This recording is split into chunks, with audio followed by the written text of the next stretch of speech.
Welcome to Common Sense Investing. My name is Cameron, and today I continue my journey in trying to find the next 10x penny stock. As always, I look forward to giving you introductions to good companies that also have the potential of being good stocks. Today I get to introduce and discuss some of the rewards and the risks of investing in Snipp Interactive. They're trading on the TSX Venture under the ticker SPN and on the OTC Pink Sheets in the USA under SNIPF. Fantastic investor relations website. First page, Snipp investor deck to download. We've got the earnings call on both audio and transcript. They've got a mailing list you could sign up to for news. And right below that, contact investor relations, let's talk, all their contact numbers, and then a chat function. So bonus points for that. Thank you very much, Snipp Interactive. Now, what do? We enable the world's largest companies to capture actionable customer data in a rapidly changing regulatory and privacy environments. So what does Snipp sets them apart? Well, they say that they solve a data problem,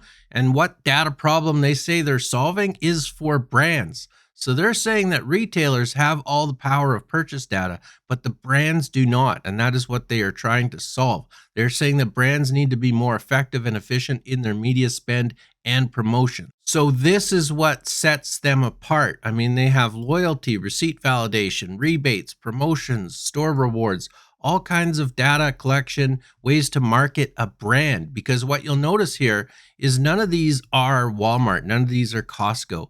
They're not advertising the actual store that you go to buy these products. They're advertising Kellogg's, they're advertising Clorox, they're advertising Nestle. So these are brands that are working with Snipp to market themselves to customers and get that all-important data as a brand instead of a store. And this is what Snipp Interactive does for brands, finding out who their customer is, where you could find your customers, how to target them, launched in Q1 of 2024. So very recently, did they buy my product? And then of course, how do you keep customers coming back to your brand? These are important questions that brands want to know and have answered. And this is why I usually say, let a company tell you why they think you should become an investor in them. This is their page saying that they're working with Fortune 500 clients, high margin business, profitable, strong cash balance, debt-free, aligned management team, 36% insider ownership. And before we go look at the numbers and try to find my why, the company wants us to read this disclaimer. And this is always my disclaimer. I'm not a financial advisor. I'm definitely not your financial advisor. This is a quick introductory video to Snipp Interactive, and this stock does require some research. COVID, this is when most stocks were going to the moon, and Snipp Interactive did go up substantially, but their most successful year, surprisingly, was 2022, when they went up to this, 25 cent, 28 cent share price, something like that. So 2022 is a bad year for most microcap stocks, and Snipp Interactive went up substantially. The only problem with that is starting about mid 2022, pretty much straight down with a couple bumps. So what's the problem? Well, this is another turnaround story, right? You look at 2022 and the first part of 2023 here. Revenue was going up substantially, went down, went up substantially again.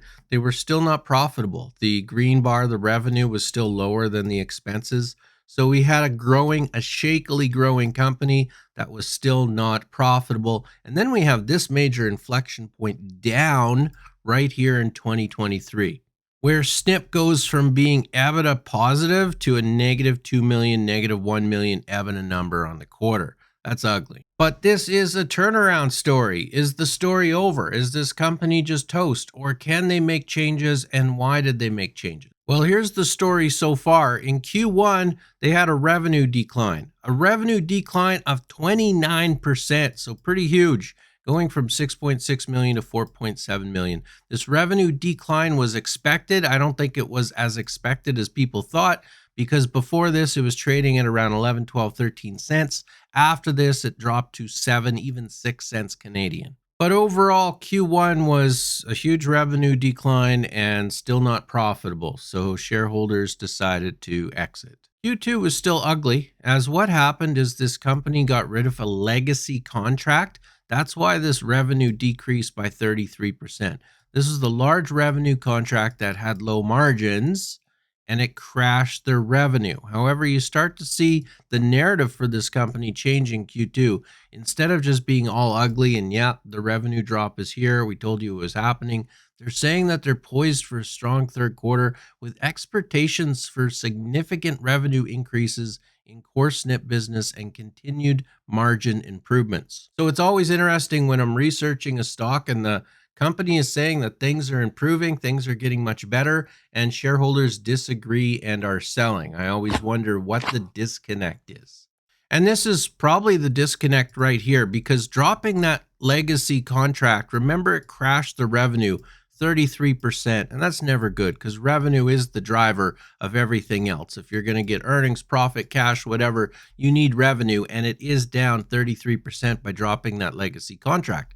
But what it has allowed the company to do, increase gross margin by 120% in the first half of the year. So it went from 26% gross margin to 59% gross margin. And this quarter is even higher. It's now up to 64% gross margin. So this looks like a company that's going to have a gross margin in the 60s.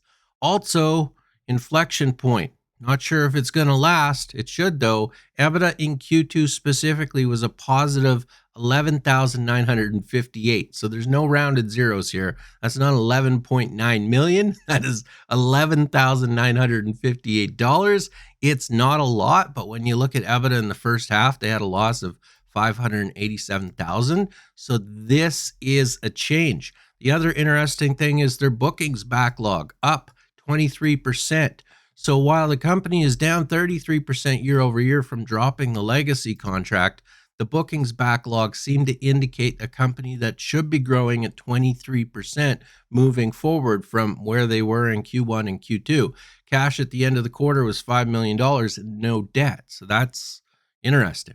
When I put all this together and look at what the CEO is saying here, poised for a strong third quarter, I know a lot of Snipp Interactive bulls out there think that this company is going to be getting 25 million USD. I factored in about 12.6. So go take a look at that number and let me know if you disagree with that or not.